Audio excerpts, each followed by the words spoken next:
I think you found me on Discord. So you reached out to me, and I saw a couple of the sample pages from your book. And so I thought it was really cool. And so instead of doing a review of it, I wanted to give you the chance to kind of give your voice to it out to the world. So who are you and what do you do? Yeah, hi. Thanks for having me on, Ryan. I really appreciate it. My name's AJ Rojek, and I am an aspiring comic book writer. I wrote a short, it's called The Guitarist Whale, a few years ago, maybe back in 2016, and that got published in Lightning Strike Comics, which is the Irish publisher that owns The Phantom. Um, and then I also got published in like a Brazilian horror magazine, which is like some crazy long story if you want to know that story. So yeah, I have a little experience, but that was an 8-page short. Um, so I had written other scripts, and I wrote the script for Torch. At the time, I called it Project Torch because I didn't have a name for it. I wrote it in like 2017, and then I just kind of like tucked it away, decided not to do anything with it. And I just, went about my day, went about my life. And I wasn't really publishing that many, that works or any, no publications, wasn't really putting stuff out there. And COVID hit, we all struggling. So I went to therapy because, everyone's, inside, quarantine in place. And, I was having a conversation with her, and I was just talking about all sorts of stuff. And through having conversations with her, I realized that I had a very negative mindset about life and in general, and I was always imagining the worst possible outcomes, and always in like a no negative state. So I realized that I had that same attitude towards the comic book, towards Torch, and my comic book writing in general. So I, dusted off the script and I reread it, and I realized it was a pretty good script. I was pretty proud of it. And there was also some like themes and nuances about nostalgia and depression and that feeling that you're stuck in a rut. Um, so I saw those tones, and I rewrote the script and I amplified it a little bit. And I started gathering a team. I had saved up a little money, and I just created this first issue and decided to kickstart it in hopes of getting more funds so I can continue to make a series. Yeah, that's awesome. Reading the book, that's one thing that really came through to me was the positivity. And I know reading one of the blurbs, it kind of talks about how there's themes of depression and everything, being stuck in a rut and all that. And I found that extremely relatable.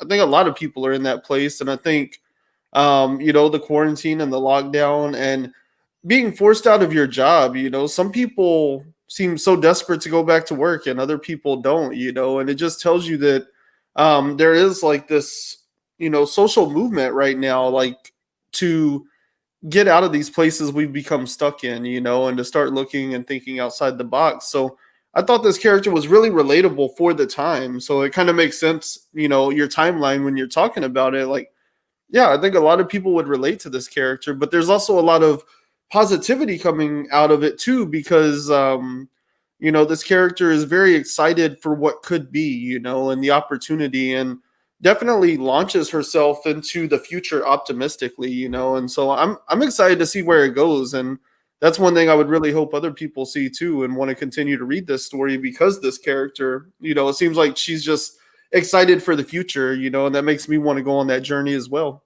Absolutely. Yeah, that's the whole point. And it's funny you say that because I had shared this with one person who was also a reviewer, and he's like, "Oh man, Torch is the main character. Torch is kind of depressing, and I don't know if I like her." And I'm like, "Well, I don't know what to tell you, man. She finds her way out of the rut, and by page 23 and 24, she's got a whole new direction ahead of her, a whole new life." I don't want to spoil it too much, but definitely like this first issue is setting up a lot of world building and setting up the Hmm. character. But positivity is right. It's like going forward, you start to feel that positivity and that momentum in the back half of the book. And then by the end of the book, I'm hoping, readers have that feeling of like, man, I want to know what happens next. Yeah, yeah, because she's her current position, the character where she's at when the book starts and throughout most of it, she's depressed, she's in a rut, but her state of mind is not, and that's where all the optimism comes through, like I said, the hope for the future. But you talked a little bit about world building, so can you expand on that? Because I really enjoyed the way that everything, it reminded me almost of like Star Wars in the way that like the galaxy and the world's built. Like Mm-hmm. in Star Wars, they go into the cantina and there's like all these crazy aliens, and we as the audience are like, oh, what are these things, But they act like it's so normal that it's quick for the audience to acclimate to. And you kind of did the same thing. Like there's just a scene where there's like this guy with a crazy face next to her, and then it's so natural that it just made me feel natural, So what was it like developing the world, and how were you approaching that? Yeah, so when I sat down with the artist, his name's Tom Hawkison. He's out of Australia.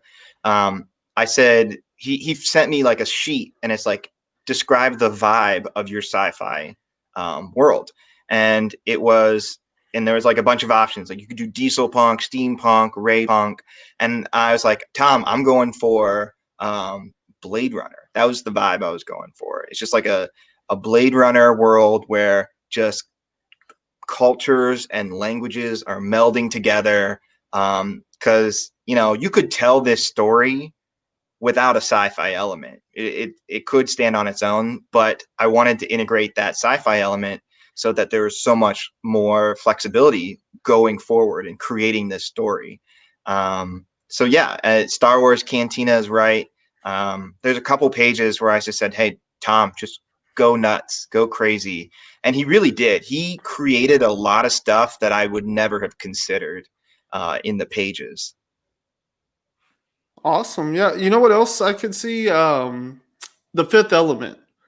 There was kind of a sense of that too, where there's just like all this stuff going on, like the way the world builds in this, it reminds me of that, where they just kind of like drop you in and they're going about their daily life and you're just like seeing these things and learning these things, and you're like, oh, like what is that thing, like it just kind of passes by in the scenery, and it just feels very organic the way it rolls out. So I really like the way that was handled. Thank you. Yeah, and the nice thing is I have this writing theory about seeds. Just drop as many seeds as you possibly can, and then in the future issues, just decide which one grows. So that's like a writing philosophy of mine. I know a lot of writers embrace that philosophy where, I guarantee you, like Neil Gaiman, or well, maybe not him, he's like a prodigy genius, but like there have been comic book writers that just plopped in an alien in the background and didn't think something of it, but then the next issue they're like, oh, I remember that guy that I put in there, maybe I could use him. So that was my philosophy with this world, is like create as many windows of opportunity as possible, and I'm really excited what I got to work with for the next issue. Yeah, I watched over the Christmas break. I watched that documentary that they did with Todd McFarlane, his Road to 300 for Sci-Fi Yes, Channel. I watched that too. Yeah. Yeah, and in there he talks about that, like how people are like, "Oh, you pulled this thing out from like 50 issues ago," and he's like, to me as a creator and a writer, like that's part of what it is you're constantly leaving things in there, and some of it's intentional, some of it does mean something to me, and I hope that one day I can use it, but other things it's just, they're just there, and it's all these extra plot threads, and Mhm. it's something you can go back to. You might go back to it, you might not, but as a creator, that's a big part of what you're doing with your world, is placing things that you might be able to go back to later. Absolutely. Yeah. Yeah.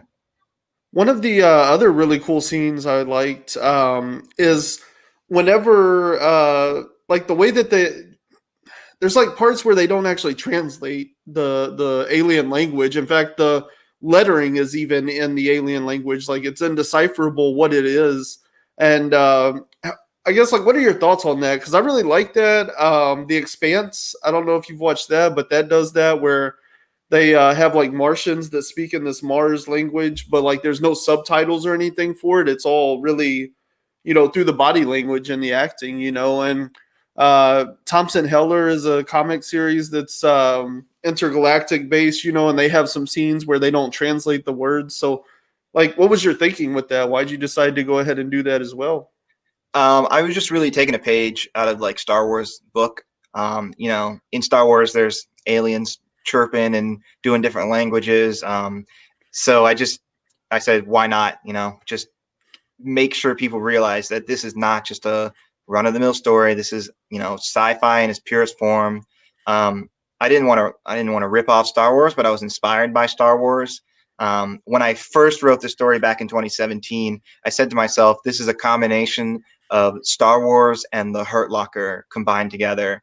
And then, I wrote that in 2017, and then since then I've evolved it. So don't worry, that's not what you're not just going to get Star Wars Hurt Locker, but that was the basis of the story at one point. Yeah, and there's nothing wrong with that. I read this whole first issue and never once did, like there's all sorts of things. It opens with like a space battle, very reminiscent of like Battlestar Galactica. Hmm. I kind of referenced Star Wars a little bit and like how the like a cantina style scene where you just go into this world and there's people everywhere. There's like some Fifth Element and Blade Runner elements. So, you can find things if you're really, trying to identify them. But that's what really caught my attention was how unique this feels unto itself, and it's doing something really cool with like the world building and the backstory for this character because you have your main character Torch and then her brother, I forget his Spark. name, Spark, Spark. and they have this great relationship and the way that they work off of each other makes the adventure fun. Like Hmm. that's a big part of it. I think that's what people attach to with Star Wars, or so many other characters is like it just they're fun to be on this adventure with. So where did that dynamic come from? How did you develop that? I'm glad you asked. Really, he's like the catalyst for Torch. And there's going to be a lot of backstory and a lot of like, why did Torch do this or that?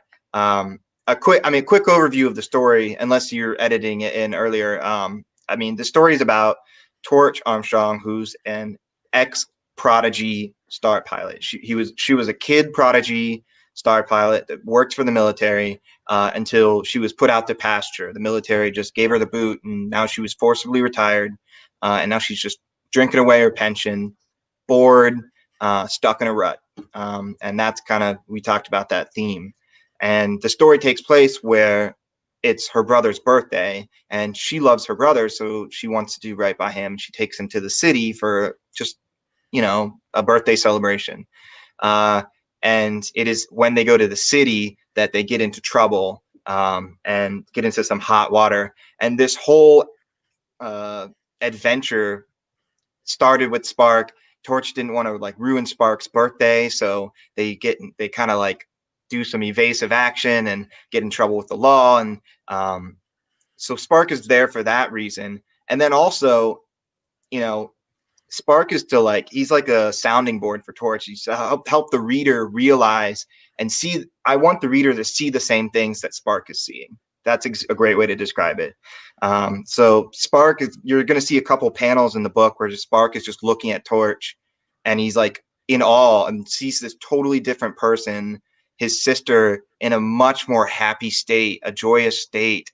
And so anytime Spark looks at Torch, I want the reader to look at Torch and be like, look what's going on here. Uh, and at the end, it's actually Spark who kind of propels his sister over the edge so that he can continue to see the best side of his sister, to see her at her happiest, because he wants that for her. So Spark he's not just a side character like, oh, I'll just throw him in. He fulfills a lot of purposes. Yeah, yeah, I really liked him as a character because kind of like you described, like he sees her at her highest and her lowest in this book, and I thought that was really cool because like she has these almost extremes, like she has some very highs and very lows in even in this first issue alone, and so he sees those moments and he gives you that insight and he's almost the only character around whenever she's in those moments, and So I think it makes it important for him as a character to be there. Like he's important to her story because without him there, we might never see her true self, you know? And it is like it's a heartbreaking moment there toward the end. And it's because he wants the best for her moving forward that things have to end the way they do. And so I thought that was really well done, very well pulled off. Thank you. Thank you. I appreciate that. Yeah, and so what about the rest of your team? You have an artist, letters and colors on this as well, right? Yeah. So the artist is Tom Hawkison. He is out of Australia. And I linked to all their stuff. If you just, go to my website, it's www.torchrts.com. And that's going to bring up a link tree, including a website. And I'm going to link all their stuff, and it's going to be, you can find it in my website. But Tom is the artist. He did pencils and inks. And I mean, the guy's a genius, and he's so, I, it sucks that like today's day and age, it's all about like social media and how active you are on social media. I feel like I just found an absolute, diamond in the rough. Like he, he has a small social media presence, unfortunately, because he's so talented. And I just knew that like if more people saw his stuff, he's going to blow up, for sure. And you can see that by the art. I hope the reader sees that. So he Oh did the yeah. pencils, the ink, and he was really in charge of a lot of the paneling. And like, I just gave him a script, and he said, "Oh, it'd be better if this was here and this was here." So if it weren't for him, this book wouldn't be as half as good because he had such an expertise. And then the colorist is Daniela Barasone. She's on Twitter, and I have all her stuff linked up too. She's from Italy, and she is just a fantastic colorist. And I chose her because I I hate contrast and darks and like blacks. Like there's so many movies nowadays that like love to utilize black, and I'm Hmm. just like, you and I have been there. We're all just squinting, like, what the heck is going on? Like a great example is the battle at Winterfell, that Game of Yeah. Thrones episode. That just Mhm. made me so mad. I'm like, you have built this amazing world, and then you decided to turn the opacity down and make it as black as possible. It's like, come on, you Yeah. be better than that. So she is all about color, contrast. So that's why I love her. Uh, and she's just great. And then the letterer is Joel Rodriguez. Um, I found Joel, he and his partner, David A. Byrne, they have done a bunch of Kickstarters. So I hired him and David like as a package deal for consultation. They run a company called Brink of Reality, which is basically a consultation, lettering, helping comic books like me get out and recognized. So both Joel and David, they work for Scout Comics. David is actually the co-publisher at Scout Comics. Oh, So nice. they got a wealth of experience. They've been helping me with this Kickstarter, and then they've been showing me the ropes, holding my hand, and because this is my first Kickstarter. So Joel did the letters. He found that alien language, which was great. And David's been editing and just watching my back. So it's a great team, and I'm really happy with all the work that they've done. I couldn't have done it without them. Yeah. Yeah. I love this artwork. I think it's great. I love the way the book opens because the first page is like a splash. It's like a single page splash basically, and it's a space battle. And to me, like it kind of sets the tone for everything. One, the art is great. Like all these spaceships look cool. Like everything's done well. But then you have like this planet and some explosions that are in like real bright yellows. You have some spaceships that are in red, and then the backdrop is space itself. So there's a lot of dark colors and stuff.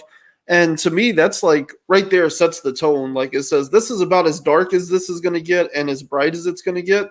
And it definitely brings this more optimistic vibe to things just because there's not like this pitch blackness, you know, like you could shroud everything in darkness, but you didn't. And I think that's part of what, you know, makes her character seem so positive is the world she lives in. Like they go into the city and there's graffiti and stuff, but it's not like real world, real life graffiti where it's always like dark and gritty. Like this is like very vibrant. It pops, you know. Everybody wears like colored clothing and stuff. Like she has Torch has like was it like pink hair, you know? So It's like a there's cherry red. Yeah, yeah.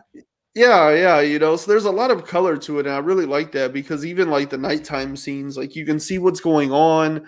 Everything really pops. It doesn't look super cartoony despite having like all the bright colors and stuff. You know, so the team here is doing a great job. I really like the line work, and the colors and everything. So it comes together as a whole package really well. Thank you. I really appreciate it. Yeah, and that first page, I mean, I read the book How to Write Comics by Dennis O'Neil, and he spent like a whole chapter talking about how that first page is the most important. It's the hook. It's the first page that people are going to see when the comic is on the rack. They're going to open it and then make their decision then and there. So I said to Tom, I said, you got to spend twice as much time on this page as you would any other page and just go crazy. And he did, and I'm just so grateful for it because while I was while the book was still being made, I shared that first page with a lot of people and I got such positive reception for it. I was just like, all right, this is the sign. I just got to keep going. Yeah, whenever I first saw it, was I think it was in the Discord, it popped up and I saw that image and I was like, well, that looks amazing, you know, like I want to read that. Mm-hmm. And my natural assumption was that this was like somewhere in the middle of the book. You know, I was like, surely it's not the very end final fight. That would be a terrible spoiler Mm-hmm. as a promo image. But somewhere like in the height of the action, in the height of the climax and everything, like this is going down. You know, and I want to read this book to get to it. And then I got the book and I opened the first page and boom, there you go. Like page number one was delivered on everything I wanted, you know. And like I said, it sets the tone. It does a really good job for a first page. Mm-hmm. Mm-hmm. Absolutely. You know, you talked a little bit about it, but what is your process with your artist? You know, how are you scripting and describing things? Yeah, so scripting, I just did uh I did it by panel because I'm just like a micromanager like that. But fortunately Tom knew me and knew me better, like he knew better. So he's like, all right, we're not gonna do that. So what I would script out these panel by panel counts. Um, and then I sent it to Tom and he sends back these just rough page layouts and basically the sequencing, and usually they would break from the script, but for the better, for the better. So after that, he would jump straight from like rough sketches straight to inks. That was just his workflow, and it turned out great. And then of course I would send it down the chain to Daniela and then Joel. So scripting it's funny. Like with my next script with Tom, if I would not I would not micromanage as much because he would know what I'm going for, and I'd just give him a general uh, outline as to what I'm trying to accomplish on this page. So for any aspiring writers out there who are just poring over your scripts and like trying to script in every little detail, find your artist and talk with them and talk about what you guys want to accomplish together, and it'll just save you loads of time. That's awesome. Yeah, that's really good advice, you know, because when you think about like screenwriting, you know, it's so structured and there's like a standard to it, you know, but comics, there is no standard. So it's all about like how do you work with somebody else, you know, and I've heard a lot of stuff, you know. I've talked to people that do panel by panel and they're doing panel descriptions and notes and everything else. And then I've also heard like Sean Lewis, I know he just writes basically a short story and passes it off to his artist and has them kind of like expand it out into the full structure, you know, and then he'll go back and start adding all the details into the story so that it flows, you know. So it's always really interesting to me, like how writers and artists work back and forth like that, because I don't know, it seems like a very unique but fun process. Oh yeah, absolutely. Um, it's wild because like I said this earlier, but Neil Gaiman, he goes way beyond what I do. If you ever get his script like you can find it online for the Sandman. He writes literally like a 2-page description of one panel. Like that's how intensely detailed he is. And I was like, I do not have the energy or time to describe this imaginary figure down to its number of toes, and like it's bonkers. But then there's other people like Stan Lee was a classic. He was a classic, like one page was like a quick paragraph, send it to Kirby and be like, hey, this is what's going to happen on this page. And that's just trusting your artist. So I really, if you're going to try to write, if you're going to get into the comic industry, find that artist that you really trust. Like, I mean, I really trust Tom after working with him on this book. So find that artist that you trust and just kind of establish a rapport in that kind of language. Awesome. It's called Torch, Retake the Skies. So is this the beginning of this story? Is this the first iteration of this? Or because it almost feels and sounds like there's so much more to this world that, you know, it already exists, at least within your head, you know? So what's the plan going forward? And was there like more to this before or anything like that? Yeah, so when you read the story, I utilize like a flashback element, and the flashback's going to have like a different kind of like a little bit of a sepia tone, and there's a brush border, and so it's just to indicate it's a flashback. And the first page is actually a flashback, and those flashbacks is to describe who Torch was as a kid, and like not only as a prodigy military star pilot, but just also the joy that she derived from it. And there's a line in that flashback where she gets the red alert and she's like, yes, time for Torch to claim the skies. And so that after writing that line, I think it was David, the editor, who was just like, well, why don't now that she's grown up and she's coming out of retirement, quote unquote, and going back out there to the skies, why not just she's reclaiming the skies? So that was we all kind of landed on that together. So you're right, it's bigger than just Torch's story. I'm telling two stories at once. I'm telling the story of Torch when she was a kid and how that happens. Why does the military have like a 12-year-old piloting a starcraft, and how did they push her out, and why did they push her out, and you know, why does Spark have a scar on his face, and all these things. And I'm going to tackle these things in future issues, but I'm telling the story of young Torch and the story of Torch parallel and in conjunction. And I'm hoping to utilize, you know, juxtapositions and parallelisms between the two stories. And it's a complex undertaking that I've signed up for, and I'm like, oh boy, here we go. It's going to take more than a couple issues to explain all this stuff. And I hope I didn't bite more than I can chew, but yeah, it's a complex interwoven story. And I hope people stick around to read more. Yeah, I mean, credit to you. You're doing a good job of it because I was never lost or confused. You know, there's a very clear difference between the present and the past. You know, and so the flashbacks are easy to discern and everything. And I really enjoyed her story because it almost reminds me of like Ender's Game. You know, like these kid pilots. You know, and they have like all the potential in the world and stuff, and then like, you know, but at the same time, like, you know, Ender probably retired when he was like very young, you know, like 25 at the latest, you know. And Torch, she feels very young. I don't know that we actually pinpoint an age, but she feels very young, you know. We know she's on this pension and she's retired, and so I think it is interesting to see her with plenty of life left to live and having the opportunity to relive her dreams, you know. Mm-hmm. Yeah.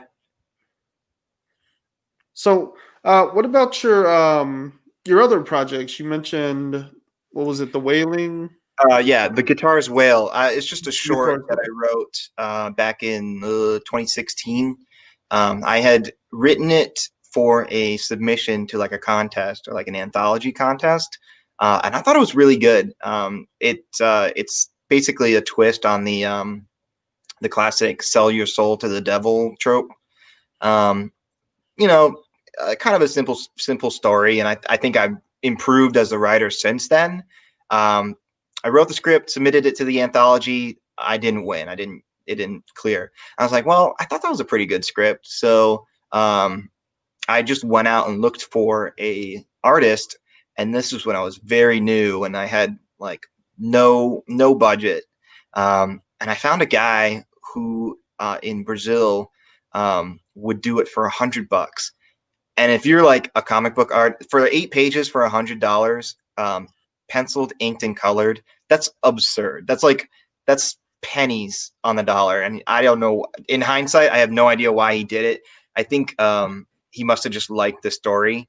Um, so he did the story. And I found another guy who just did the letters for free because he wanted to practice, and the letters turned out good. So I had this 8-page story. I'm like, okay, now what do I do with this? And I found that the Lightning Strike publisher out of Ireland was taking submissions, submitted to them, and they accepted it, and they said, we'll pay you $100 for your story. So I was like, oh wow, I broke even, return on investment. That's So awesome. yeah, and they made it the cover story, which is really cool. I was really Oh, proud of that. nice. Yeah, so Lightning Strike anthology number 9, and then somehow in like the translation or just like I didn't really think much of it. Um, the artist Salenthio, I don't know how to Salathiel. It's Salathiel. He at one point he's like, I get the rights to all of South America. And I was just like, yeah, sure. Okay. I'm not going to fight you on that. Whatever. Yeah, you can have it for South America. And then next thing you know, he like messages me. He's like, hey, by the way, we're going to be in this famous Brazilian horror magazine. I was like, what? So it was in this Brazilian horror magazine called Calafrio, which was actually like a famous retro horror magazine that they brought back. And he had it relettered in Portuguese. And so, yeah, I can say I'm an international published comic book writer. Wow. Pretty cool. Yeah. So the story, if you want to check out The Guitarist Whale, if you just go to my website, you can read it for free. You just got to click the link and put your email in. It's all yours. Awesome. Yeah, that's really cool. I'm gonna have to check that out myself. So, what was the process there? That sounds like it was a little bit different for creating that story. Did he just line work everything and finish it off for you, or did you get any input on where he was going with it? No, that's the thing. Like it was again, $100 that's so cheap. I almost feel bad talking about it. It's like I just sent him the script, and he did it all in one fell swoop. I think he must have done inks. I think he just did it in one fell swoop. No revisions, none of that. And that's what you get when you work in that kind of arrangement. But honestly, it turned out great. I was really happy with what the results were. So if you're trying to start out, um, I don't know. I wouldn't recommend. I don't know. Just like heavens and stars align. You find that guy that just likes your story, and he'll make Yeah. it for you. Like, you know, find that guy and befriend that guy. Artists. With all hail the artists. We writers are nothing without the artists. So I hope everyone watching remembers that. Yeah, yeah, that's an incredible deal to stumble into, and that's fortunate that it turned out, in a way that worked for you, because that would Mhm. have been terrible to get in and be like, I don't know how to letter this to make it make sense. Yeah, So yeah. that's really cool that like he just read your story and was able to visualize it in a way that worked. Yeah, and it was a good like getting my feet wet. Because like I said, I think I really evolved as a story writer since then. I've written a couple scripts, and Torch Reclaim the Skies. Just I wrote it once in 2017. I rewrote it in 2020, and I think it's a really good story. And I hope people will check it out. Yeah, and you talked about wanting to make more, and clearly, I enjoyed it enough. I want more. So, like, do you kind of have a roadmap? Do you know like how many issues, or do you have like a story arc planned out, or do you kind of Yeah, know where it goes from here?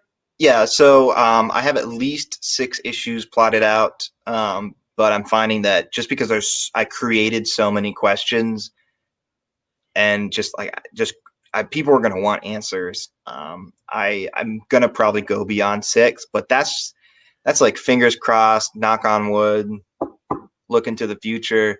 Um, the art is really, really good in my opinion. It's better than like, it's really, I'm really proud of the art, but as a result, you get what you pay for, and it's like, so I Tom and Daniela, they definitely earned their keep and they deserve to get paid for their work. So um, the proceeds from the Kickstarter is going to go towards 2 things. It's going to go towards the printing and shipping of the first issue, and it's going to go towards the creation of issue 2.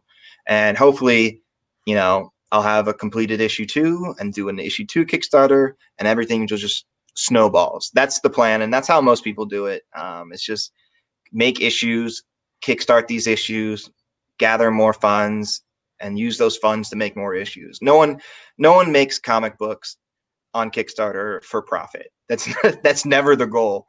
Yeah. Um, David Byrne, he does Stake, which is a really successful Kickstarter. Like he did $25,000, and that took like years of culminating. And I think of Miskatonic High with Mike Mhm. Shea.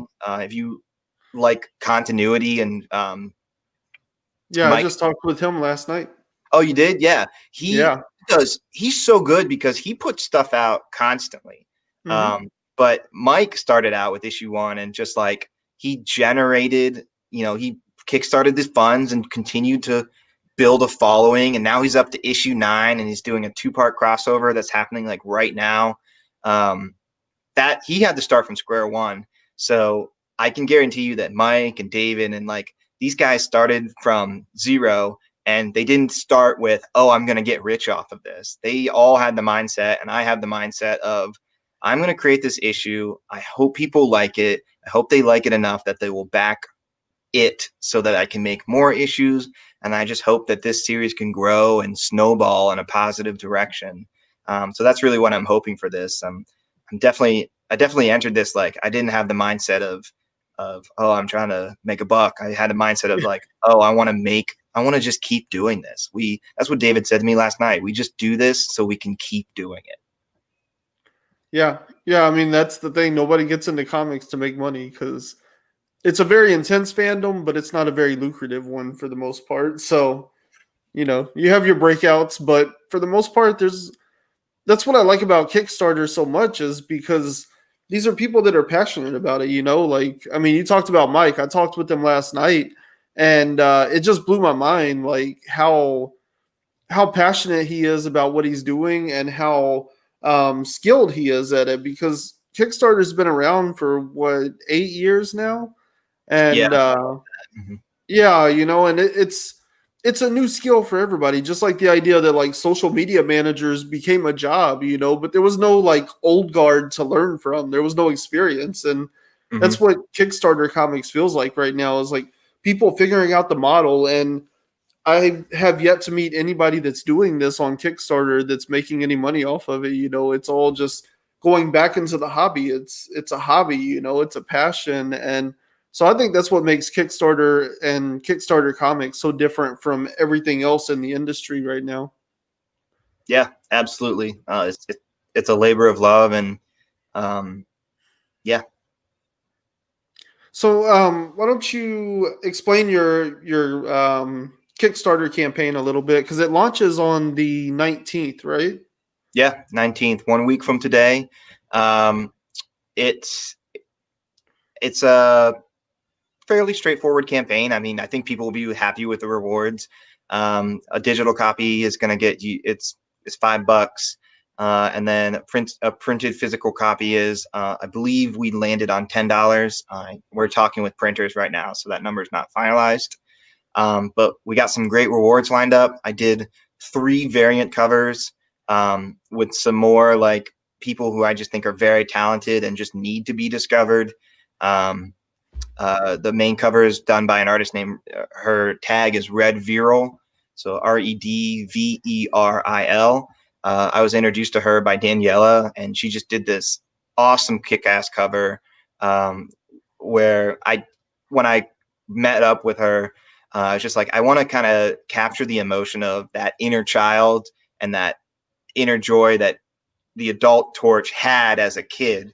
So we came up with this just cool concept of just kid Torch being larger than life, and you know, present day Torch being very present right in the front of the cover. And I was just really happy with how that page came out.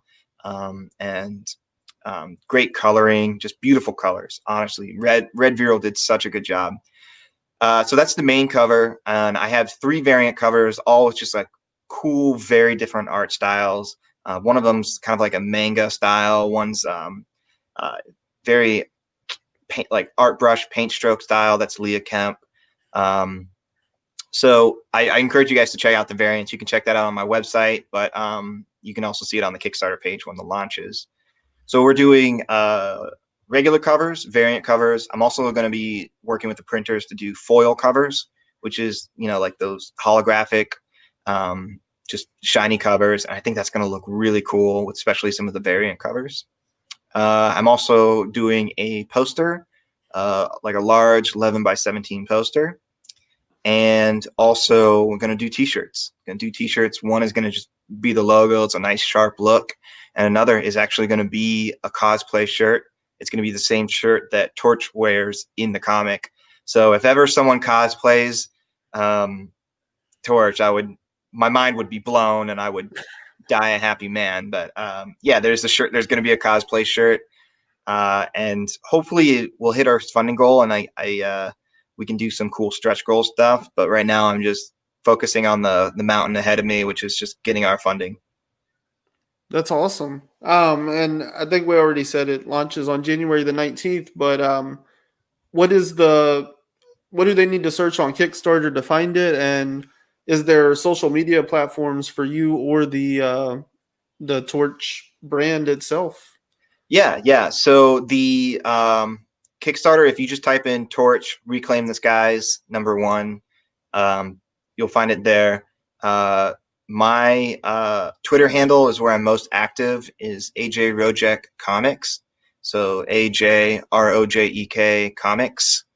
And then I have a link to a link tree. The link tree is www.torchrts.com. I'm getting a couple people have reported into me that the link is not working 100% of the times, but just like keep hitting refresh and maybe it'll work. If not, just Google Torch Reclaim the Skies, and I think I do pop up first, which is pretty cool. Awesome. Yeah. Well, I'm excited to get this out to the people. I had the privilege and opportunity to read the first issue, and I really liked it. And I think that says a lot. I love the positivity. I love the sci-fi elements. So both of those things really caught my attention. And like I said, I think she's a relatable character, and I think people would fall in love with her if they give her the chance. So I'm excited to see how your Kickstarter goes, because it sounds like you've got a pretty good foundation of knowledge under you to make sure that everything goes smoothly. So we'll see what happens. I'm excited to talk in the future about how you're launching your Kickstarter for the 5th one and 6th one and so on. Yeah, absolutely. Hey, well, as soon as it's written, it's going to you first, for sure. Awesome. All right, Bill. Well, thank you. Thank you so much for having me. I really appreciate it.